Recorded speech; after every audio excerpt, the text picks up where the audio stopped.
Hey there guys, Noah here. Welcome back to another Vanguard premium discussion video. Today, I want to go over the results from one of the more recent premium tournaments in Japan that I gotta admit, the amount of different decks that are popping up, it's interesting and it kind of gives us a little more insight on what to expect going into History Collection going forward, because this tournament in particular that I'm going to be highlighting in today's video was basically a premium tournament. It's teams, but a lot of decks kind of like pop up, and more importantly, there are a lot of interesting anti-meta picks as well that I kind of want to go over as well, and just some of the stuff that you should expect, some of the stuff you like might want to expect, knowing that it'll try to counter, and so on and so forth. Now, keep in mind, again, this was a team competition, so this is not going to be an accurate representation of what to expect going into BCS season this year, but I kind of want to get the ball rolling and kind of just start thinking of ideas of like, okay, this deck is going to start popping up a little more, this is going to be a little more consistent, how are people running the decks, you know, so on and so forth, and just kind of just snowballing from there. Now, unfortunately, we don't have the first place chaos list for this, but I want to go over at least one of the decks from each one of these teams, because I am a bit curious on some of the deck builds in particular. Any of the decks that already exist currently in Premium, like Dieliner and NLK, I won't bother looking into those lists because I think those decks are very self-explanatory. But the first place team had Susanoo, OTT, Chaos. I don't know what variant of Chaos. We still don't know. We don't have any confirmation on that at the time of this recording. And Vanquisher, which I actually like. Both of the lists from the first place team are absolutely fire. Like, if we want to take a look at the OTT list for a moment, because this is something that I really like, I'm kind of interested in. You can obviously see they're running a high grade 3 count. But more importantly, they're running the Tsukiyomi ride engine just so that way they can like consistently ride up, make sure they're actually able to go into their place, combining with the witch support to like, and obviously Amaterasu as well to like really like make those numbers with Momo really fucking annoying to deal with. And on top of that, you also have the Regalius piece as well to keep digging for your pieces and whatnot. And this is a very interesting and convoluted list that I imagine works extremely well. Running the Psychic Bird to draw a bit, very self-explanatory, but it's just the way how this engine works. I don't see a world where people are going to go for a grade 3 heavy count unless they find it to be advantageous. But given the fact that Regalius piece can actually just search out your grade 3 outright, may not be a bad option. Of course, you're also running Calico as well, because you need Calico in every OTT list. Even though you can't run it as a first Vanguard, like, it's still like a very solid card overall. And then I want to look at the Vanquisher list, because in Japan currently, Vanquisher is banned. The full Bronto is banned in Premium. So this list kind of combines Vanquisher with Eradicators, and combines it with the grade 4 Varina as well to kind of make the attacks like even more threatening. So essentially what they try to do, I imagine, is go into Vanquisher, get the double excel, then go into Sweep Command after the fact, and then combo with either Stunverse or Exterminate.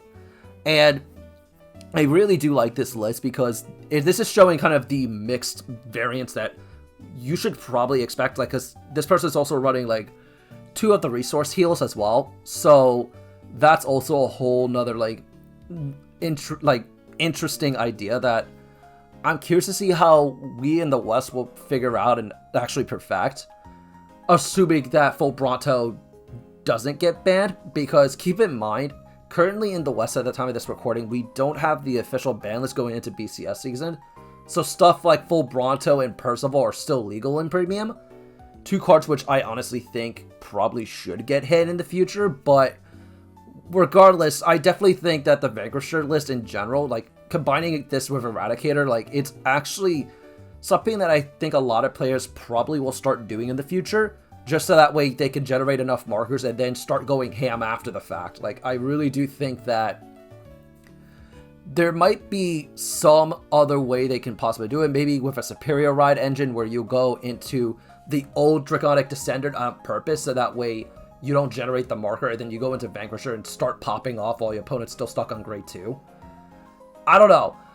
It's just a couple different ways you can look at it, but again, this is just nice to look at, like, just to see that, okay, these kind of lists actually work, because, you know, both of those lists, first place, and unfortunately we don't have the Chaos list, but Second place team, we had Dieliner, Glendios, and Harry. Now, the Dieliner in particular was a Zeal mix, which is interesting, but I really want to highlight something that I think a lot of people need to start keeping an eye out for, and that is the fact that Glendios can potentially be a strong anti-meta pick. I know that seems very weird, but considering you have the Regali's piece to search out some of your reverse units, so that way you can combo with the Omega Loop or the Omega Fall, you still have access to Chaos Breaker, so that way you can deny the on-hit strides from being able to generate their markers at all, which is a huge interaction that Ty Smith, I'm pretty sure, mentioned on Twitter. And ever since then, people have been noting, like, yeah, Chaos Breaker kind of just outright just ruins a lot of decks 95% of the time. Running some of the older cards as well, like the Cradles, which is a main staple in Glendios builds. Running Rubidium, so that way you can redirect attacks outright, which is actually very annoying. Like, this is a list I actually might want to try experimenting in my own time in the future, but, like, yeah, this is actually very, like, grade 3 heavy, obviously because of the reverses, but at the same time, this is, like, the anti-meta picks, stuff like Link Joker with Chaos Breaker, as well as Greydora, you know, those are probably going to start popping up a lot more going into BCS season, assuming that, of course, a lot of the super aggro decks that I've mentioned previously kind of get hit. So examples like Percival with Gurgit. Essentially what you do with Gurgit is you ride Gurgit, go into your on-hit stride, generate double Excel, go into Percival. Percival's effect allows you to get another Excel marker. So essentially you got 3 in 1 turn. And the same case with Full Bronto, like I previously mentioned earlier, where you'll ride Vanquisher, go into your on-hit stride, which is, I think it's called Zoras, generate 2 Excel 2s, eventually go into Full Bronto mid-battle, and then you have 3 Excel markers to work with on your following turn. Like, any deck that can generate that kind of advantage is absolute bullshit. And I definitely think that in some aspects, it probably should get hit.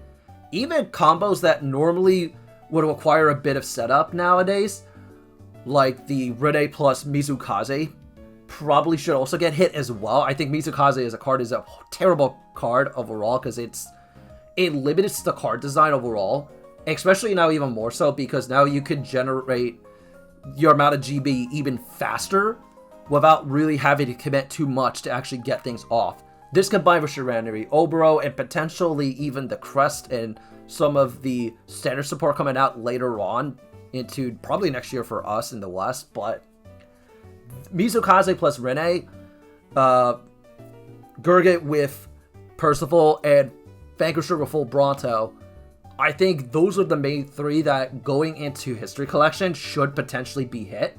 Mizukaze, depending, maybe not, because we have to wait to see how broken it potentially becomes with, you know, History Collection combined with some of the other stuff coming out in Standard later.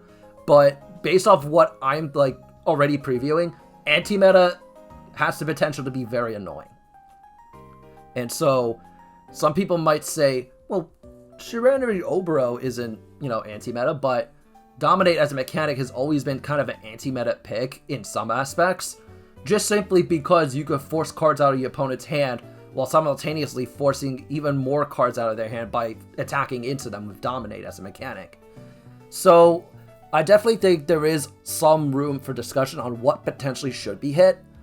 As we get closer to the official ban list, I will kind of take my own 2 cents on it, but this is just something to keep in mind, where I feel like if the meta is slow enough, anti-meta will come back in a big way, and specifically Link Joker. Link Joker, I think, inadvertently got buffed because of the on-hit strides, and I think a lot of people would agree.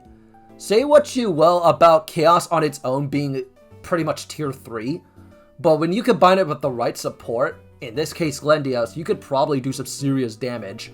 Even Chaos Messiah potentially has a lot of implications in its own right, because essentially you can really just outright deny your opponent being able to play the game at times. So yeah, I definitely think that Link Joker is going to be an absolute menace in the format. I think that a lot of people are sleeping on it right now because it's like, oh, Chaos is trash, you know, it's not very good. Then they realize that the on-hit strides get denied by Chaos Breaker's effect, and it's like, no, no, no, no, no, no, no, wait. You know, so, again, something to keep in mind, but let's move on to the next, I guess, couple of decks I want to look at, and I want to start with the third place team's Night Rose build. So, this version of Night Rose outright guts V Night Rose and just puts 3 of the G Night Rose in, which I think, personally, you could run it either way, personally, but I also think that there should be a healthy balance between both of the versions of Night Rose. So, other than that, the rest of the list is very self-explanatory. You have your Cannoneers, you have your Mick the Ghosties, you've got your Grenaches. This person in particular is really running a more ghosty kind of build, but regardless, it is interesting to look at, and most of the pieces are very self-explanatory. If anything, the only reason they're probably running Night Rose at all the way that they are is because, oh, I generate 2 protects, and then I could stall out until I can go into my Barf from you.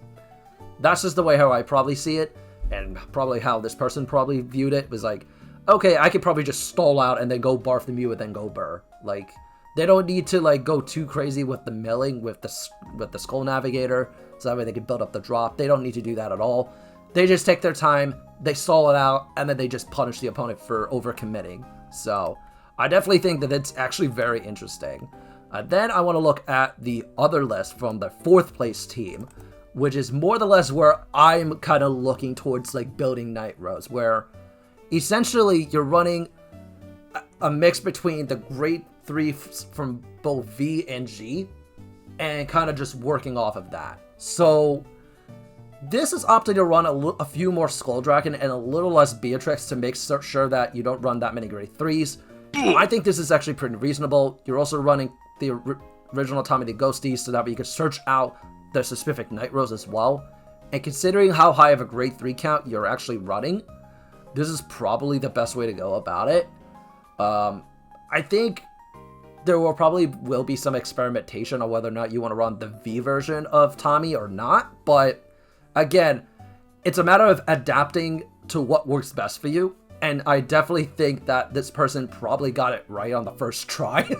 They got 4th place for a reason. They were able to actually make this list work, and I don't know how people in Japan prepared for this event, but I imagine I think a lot of players probably went in with the mindset of, hey, let's go ahead and combine some of the old support with the newer support, and just kind of make a nice hybrid.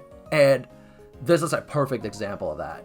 And the last list I want to go over before my closing thoughts kind of follows its suit as well. So let's look at the Chronojet list from the 4th place team. So this version of Chronojet is running 4 Mazer Gear. So right out the gate, this person wants to go into Mazer Gear and not care at all.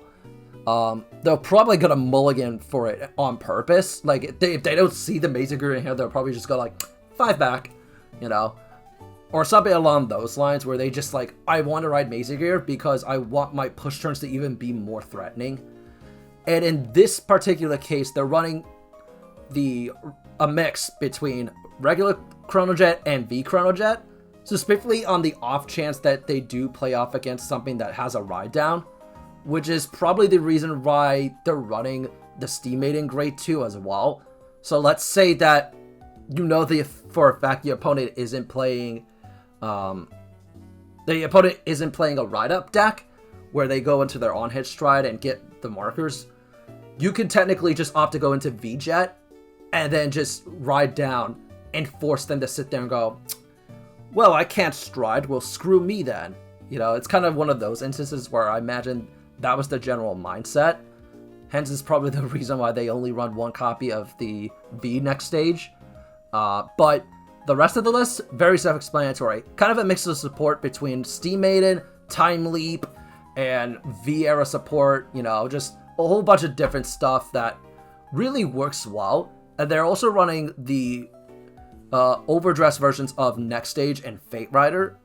A very interesting adaptation that I think some people might want to look into if they want to actually like really focus on a pure Time Leap build or something along those lines.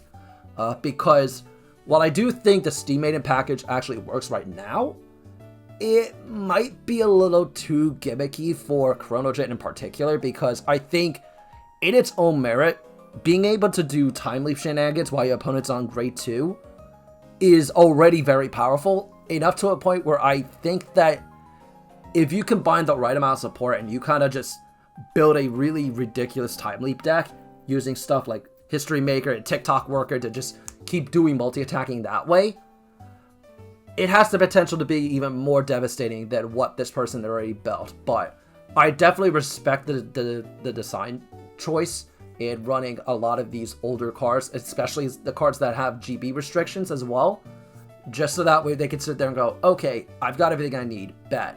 You know, the only thing I would probably change out of this list would be taking out the Steam Breaths and replacing them with the G-Series versions. Because there may come an instance where you don't ride Mazer Gear and you suddenly are put into a position where I can't find the right grade 3 because I can't search things out because I didn't ride Mazer Gear. That's the only thing I probably would change, but outside of that, the rest of the list is very self-explanatory. G-Zone wise, you got your on-hit strides, you got Bearlock, you've got Slishma for multi-attacking purposes. You run 2 copies of Gear Groovy, which is kind of an interesting choice, but I kind of respect it in a weird way. Mostly because you can just sit there and go, okay, I'm going to do Next Stage again, even after the following turn, so I don't know. You guys tell me in the comment section if I'm kind of crazy for thinking this, but it's also kind of the reason why they're running the Groundlock Dragon as well, so that way they can just do whatever the hell they want with it as well. You know, go into Next Stage, then go into Chronojet, and then just go Burr. So I think that's another reason why they're running some of the Visa era support. Other than that, though, like, this list is probably going to be the one that a lot of people experiment with the most. And seeing how these are the first results we're getting out of History Collection, currently at the time of this recording, it definitely paints a picture for what the potential meta could be. And I wanted to make a quick video and just give my thoughts on some of these decks overall, because I definitely think, given what we just seen, there's a lot of room for experimentation. You thought that this previous format was Wild Westy, where nobody really knew what was the best decks to actually take into the format for a while. This is just beyond that. This is a whole nother level, apparently, because, yeah, you've seen a couple common offenders, like, you see 2 Link Joker and 2 Grand Blue, but given that this was a team format, that's to be expected. But considering that we're going to be going into a singles format where you're on your own, and you have to bring the best deck that you think is going to work best for you, I think there's not going to be as much variance going into BCS season. At least starting out, probably. But once people figure out that something is incredibly broken, then they might say, okay, yeah, no, we're just going to run this and not care. And then you're going to see a whole bunch of them top, like how Steam Maiden did. And that's kind of the reason why I mentioned earlier in the video why I think some cards need to get hit. I won't go into any further details now, but if you guys want me to do a follow-up, let me know in the comment section. I'm curious about your guys' takes on this as well, because I'm kind of curious to see what other people are thinking too, because I've got a good spicy list, couple of lists I'm working with Messiah at the moment, but I will share that at a later point. But thank you guys so much for watching. You guys take care, and I'll catch you guys later. Bye-bye.